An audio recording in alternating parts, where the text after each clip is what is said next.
گھبرا نہیں، یہ سب اچھے اور بزرگ لوگ لگتے ہیں۔ ارے بھول گئے تم لوگ، کیا جنگ صفین تمہیں یاد نہیں؟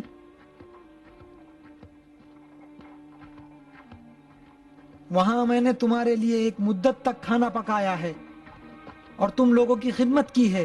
تمہاری شکایت تمہارے سردار سے کروں گا۔ جتنی دفعہ تم لوگوں نے میری ناموس پہ نگاہ ڈالی ہے، اب تم اتنے ہی کوڑوں کے مستحق ہو۔ میں شکایت کروں گا، تمہیں سزا ملنی چاہیے۔ تمہارے سردار سے شکایت کروں گا۔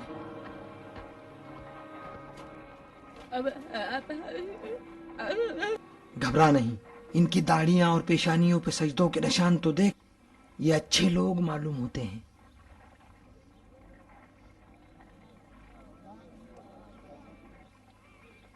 اس عورت کو چھاونی میں نہیں لانا چاہیے تھا۔ بیٹھ جاؤ، بیٹھ جاؤ۔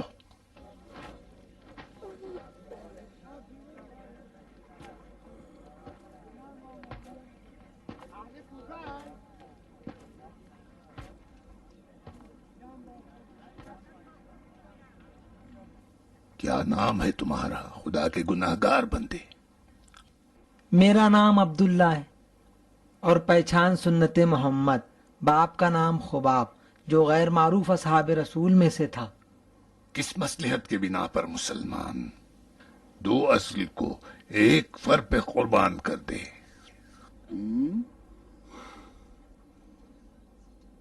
میں صرف اتنی ہی مصلحت جانتا ہوں کہ میری بیوی بیمار ہے اور اسے جلد سے جلد آبادی میں پہنچا دوں۔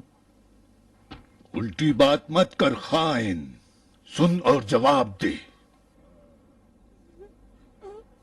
شب قدر اور شب معمور میں کتنی تسبیحوں کا فرق ہے؟ میں نہیں جانتا۔ نماز صبح کتنی رکعت ہے؟ تم سے نہیں پوچھا ہے۔ بیٹھو، بیٹھ جاؤ۔ فرادہ پڑھتے ہو یا جماعت سے؟ کیا میرا امتحان لینا چاہتے ہو؟ امام اور مقتدا کون ہے؟ میرا امام اور مقتدا صرف حق ہے۔ بڑی زبان چلا رہا ہے۔ ہاں بیچتا ہوں، 2 مسقال معرفت کے بھاؤ میں۔ ہوا بہت گرم ہے، میری بیوی بیمار ہے۔ تم ہمیں پہچانتے ہو؟ ہاں، لگتا ہے نئے راہزن ہو اور ہمیں کاروان سمجھ لیا ہے۔ دل کی تسکین کے لیے میں تو غمنامہ پڑھ رہا تھا تاکہ طولانی سفر طے ہو سکے۔ اونچا لباس اس لیے پہنتا ہوں تاکہ پتھر اور جھاڑیوں کو ہٹا ہٹا کر آسانی سے چل سکوں۔ یہ کیا جرم ہے؟ اسی تعصب کی وجہ سے تم لوگ دوست اور دشمن کی شناخت سے محروم ہو گئے ہو۔ کیا شام کے نام سے بھی کسی شہر کے بارے میں سنا ہے جہاں معاویہ کی حکومت ہے، جس کے کتے کی صرف آدھے دن کی خوراک تمہارے اور میرے 10 لباسوں کے برابر ہے؟ میں سمجھ رہا ہوں، سمجھ رہا ہوں۔ اچھی بات کی ہے۔ کسی حدیث سے ہمیں سیراب کرو اور جاؤ۔ ٹھیک ہے۔ میرے والد نے رسول خدا کو فرماتے ہوئے سنا ہے، فرمایا تھا کہ ایک ایسا فتنہ برپا ہوگا جب جسم سے پہلے دل مردہ ہو جائیں گے۔ جو رات میں مومن ہوں گے وہ صبح کافر، اور جو صبح کافر ہوں گے وہ رات میں مومن ہو جائیں گے۔ بھائی چارگی پر بولو، رحم اللہ من قرأ الفاتحہ مع الصلوات۔ تم نے ہمارے متعلق حدیث سنائی۔ علی حکمیت سے پہلے کیا تھے؟ امیر المومنین۔ حکمیت کے بعد کیا ہوئے؟ امیر المومنین۔ جنگ صفین میں تم تھے؟ کھانا پکاتا تھا۔ نہیں دیکھا تمہارے امیر المومنین نے صفین کا فیصلہ حکمین کے حوالے کر دیا؟ کیا تمہارے امام پر جائز تھا کہ مسلمانوں کا خون انسان جیسے ابو الخطا کی حکمیت کے حوالے کر دے؟ مسلمانوں کا خون قرآن کی حکمیت کے حوالے کیا تھا۔ جب دیکھا قرآن کے مطابق نہیں ہے تو رد کر دیا۔ تو تم علی کے ساتھ ہو؟ اے بندے خدا، اول ہی یہ پوچھ لیتے، گدی سے گھما کر لقمہ کیوں کھاتے ہو؟ تم ان کے ساتھ ہو؟ کیسے علی سے محبت نہ رکھوں؟ اس کی پہنی ہوئی ایک ایک چیز فدیہ زہرا ہے۔ وہ زمین جس سے ہماری گزر بسر ہوتی ہے علی کا عطیہ ہے. جب علی ہی کی وجہ سے ہماری زندگی اور سانسیں ہیں پھر بھی ہم ان سے محبت نہ کریں تو یہ زندگی کس کام کی؟ پھر تو تم اسی طرح مرو گے کہ تمہارے اعتقاد کے مطابق ہو.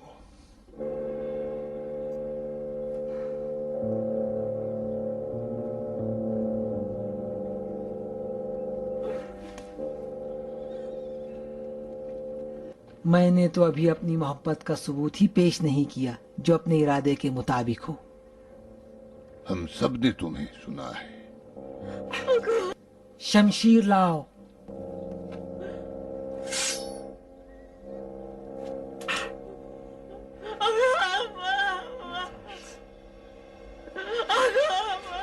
گھبراؤ نہیں.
نہروانی خوارج امام علی علیہ السلام کے چاہنے والوں اور ان کے نمائندوں کو قتل کرنا شروع کر دیا.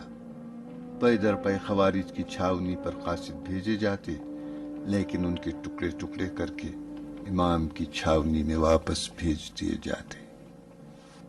نہیں معلوم نہروانی کس لیے ہمارے سفیروں کو ٹکڑے ٹکڑے کر رہے ہیں.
بسر ہند کا منہ کالا ہو. اب مجھے یقین ہے کہ زوجہ ابن خباب کا شکم چاک کیا گیا ہوگا. کیا کرے مالک؟ صفین چلے کہ نہروان؟ اس صورتحال میں ہم صفین نہیں جائیں گے. لعنت ان سیاہ دلوں پر جو وحشت انہوں نے لوگوں کے دلوں میں ڈال دی ہے. لشکر والوں کے قدم ڈگمگا رہے ہیں. انہیں خوف ہے اگر صفین چلے گئے تو نہروانی ان کے اہل و عیال کا پیٹ چاک کر دیں گے. ہمیں شام جانے سے پہلے اس کافر خونخوار قوم کا صفایا کرنا ہوگا.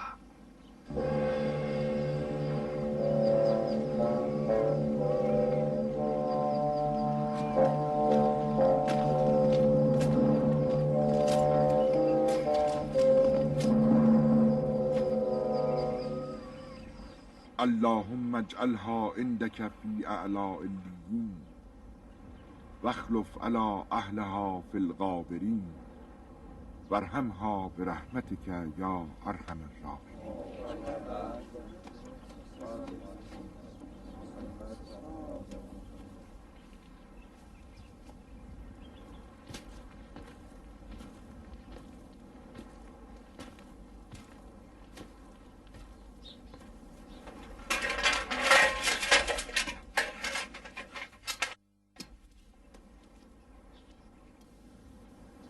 بھائیو، تقدیر نے ہمیں آج ایسی قوم کے مقابل لا کھڑا کیا ہے جو امیر المومنین کے بقول زمین کو اپنا فرش اور خاک کو اپنا بستر بنائے ہوئے ہیں. یہ لوگ پانی کو شربت کہتے ہیں، آنکھوں سے دیکھتے تو ہیں مگر حق کو سمجھنا نہیں چاہتے. قرآن اور دعائیں ان کا اوڑھنا اور بچھونا ہے. ایسا لگتا ہے جیسے انہوں نے دنیا کو چھوڑ دیا ہو. نت نئے رنگ بدلتے رہتے ہیں. ان کی رفت و آمد خفیہ ہوتی ہے. گھنے جنگلوں اور بیابانوں کی تاریکیوں میں رینگنا ان کا کام ہے. ان کی باتیں گمراہ کن. ان کا کردار ایک لا علاج مرض کی طرح ہے. جو یہ چاہتے ہیں ان کی ہٹ دھرمی ہے. ان کا فیصلہ انتہا پسندی ہے. یہ قوم شیطان کی پیروکار اور خاکستر کرنے والی آگ ہیں. شیطان کا گروہ ہیں یہ. اور جان لو شیطان کا گروہ ہی نقصان اٹھانے والا ہے. امیر المومنین مذاکرات کے لیے خود ان کے پاس گئے. ان کے پست اور کھوکھلے دلائل کو سنا اور پھر حق کو ان پر آشکار کر دیا. مگر وہ اندھے تھے اور بہرے بھی، نہ دیکھ سکے اور نہ سن پائے. ظالم تھے لہذا ہمارے ساتھیوں کا خون بہایا. ابن خباب، ان کی زوجہ اور اس جنین کا ہولناک واقعہ سنا ہوگا. ابن خباب کا سر کاٹ دیا. ان کی زوجہ کا شکم چاک کر کے بچے کو نیزے پہ چڑھا دیا.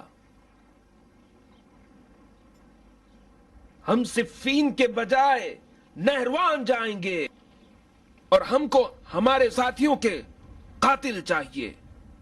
اور یہ جان لو کہ اللہ ہمارے ساتھ ہے.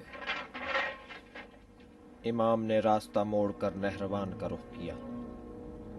اہل نہروان کی ناانصافیوں نے دل میں اتنا خوف بٹھا دیا تھا کہ امام علیہ السلام کے نزدیک ان سے مقابلے کے علاوہ کوئی چارہ نہ تھا.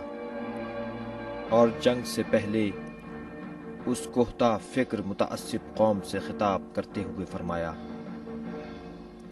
تمہیں اس نہر کے کنارے خون میں لتھ پتھ ادھر ادھر زمین پر گرنے سے ڈراتا ہوں. میں نے حکمیت قبول نہ کرنے کا کہا تو تم نے انکار کیا، مگر میں نے اپنی رائے کو چھوڑ کر تمہاری خواہش کو قبول کیا.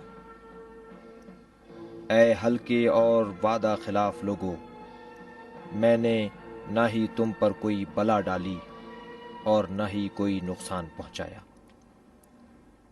پھر اپنے اصحاب کی جانب رخ کر کے فرمایا: قسم بخدا ان کے 10 نہیں بچیں گے اور تمہارے 10 نہیں مریں گے.